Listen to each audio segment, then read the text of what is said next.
All right, guys, welcome back to the channel. We are talking about OpenAI and Microsoft today.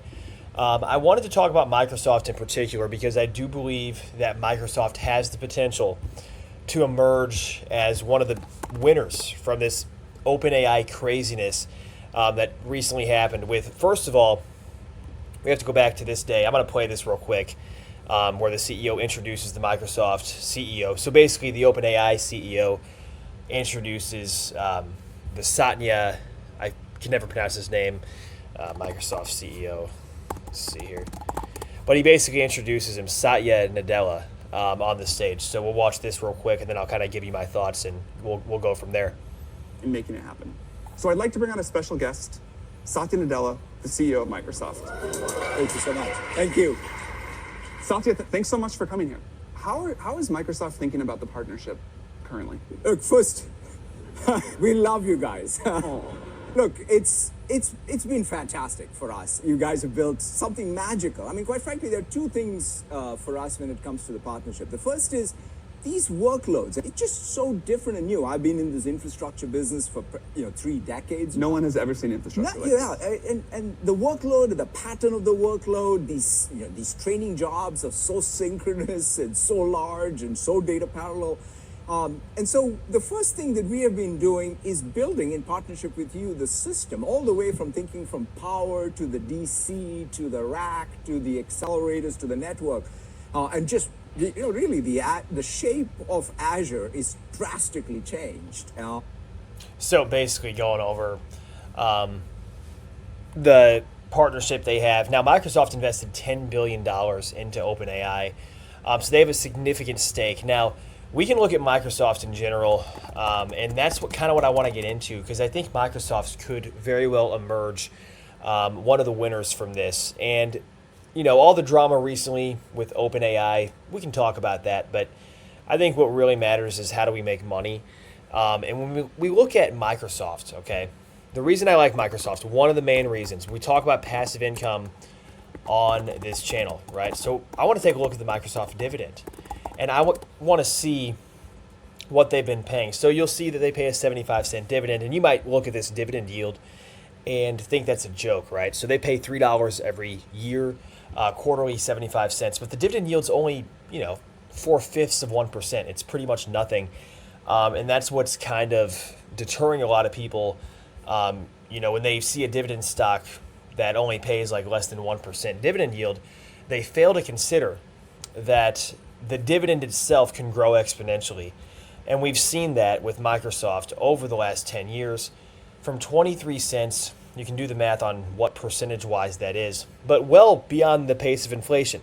I'll tell you that. Your income from investing in Microsoft has gone up well beyond the rate of inflation. Okay, so that's what is so beautiful about dividends. And when you have a compounding factor, if Microsoft continues to accelerate, and they actually do benefit from the AI stuff that is going on with OpenAI and all the craziness. And now we have Sam Altman, the CEO of OpenAI. He's actually back. And so this article goes over the turmoil. It says it exposes threat to Microsoft's investment. But I personally believe Microsoft, if they stay in collaboration with OpenAI and they continue to develop good products, good algorithms, I believe ChatGPT 5 would be next year. And if they can continue to develop these products, then, we'll see what happens. I'm just saying, if OpenAI has that first mover advantage and Microsoft is heavily invested in OpenAI, and let's say OpenAI goes public someday at let's say $100 billion valuation down the line, hypothetically, Microsoft could benefit quite well. And it's just an example, but this stuff does happen. We have seen large IPOs in the past, and OpenAI could go public, and that would probably benefit Microsoft in a big way, increasing liquidity, and that might be one of the primary motivations of Microsoft, is to eventually take this company public. But with Sam Altman back and the whole board issue resolved and all the craziness, and apparently there's some kind of discovery, that's the next thing I want to get into, is Q-Star. And this is really interesting because when we think about Q-Star and how does it relate to artificial general intelligence, well, we have to understand that artificial general intelligence is basically when we have an AI that, if you think about riding a tricycle, right, and as it relates to how this thing learns, the Q star method, we can ride a tricycle and learn from scratch, right? But then we can also take that knowledge and build upon it to learn how to ride a bike, and then take that and learn how to ride an actual motorcycle down the road, and take that and learn how to drive a car or a semi-truck, right? So essentially it's taking one piece of knowledge and learning how to do other things with it. And what OpenAI researchers were recently kind of concerned about, and I think there's even been rumblings about a threat to humanity regarding this Q star learning process and how these AI algorithms are basically kind of learning things super rapidly. Now, this was on a small language model, not a large language model. So there's, really no threat in my opinion, because you have it under a very controlled environment. But they were very concerned apparently, and this kind of spooked a lot of people. And then we had the firings of Sam Altman and all the drama that erupted right after that happened. And so it's interesting how the timing of everything went down.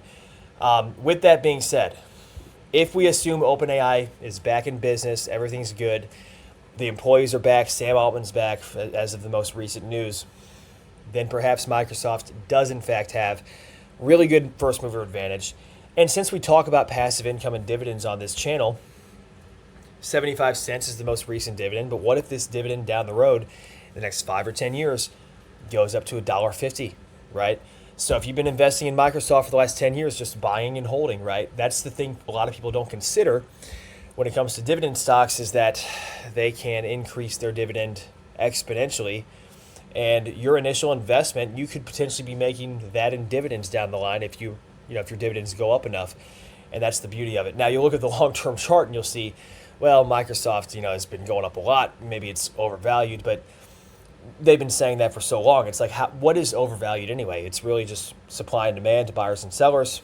And you have to ask yourself, what do you think in terms of Microsoft benefiting going forward, looking at their numbers, looking at potential for, other investments to play out here? I mean, it's possible that they could do very well in the coming years with all this AI stuff going on. So let's go ahead and ask ChatGPT about Q star, the big uproar with OpenAI, and how it relates to artificial general intelligence.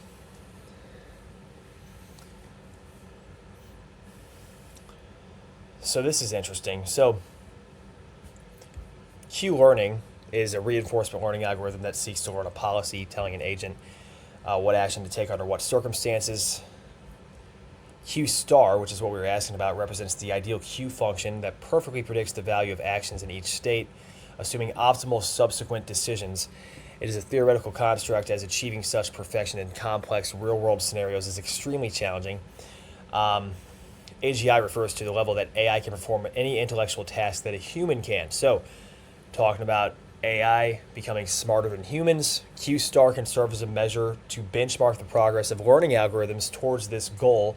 If an algorithm could learn Q star like a function so that they could learn a Q star-like function in complex real-world scenarios, it would indicate significant progress towards AGI.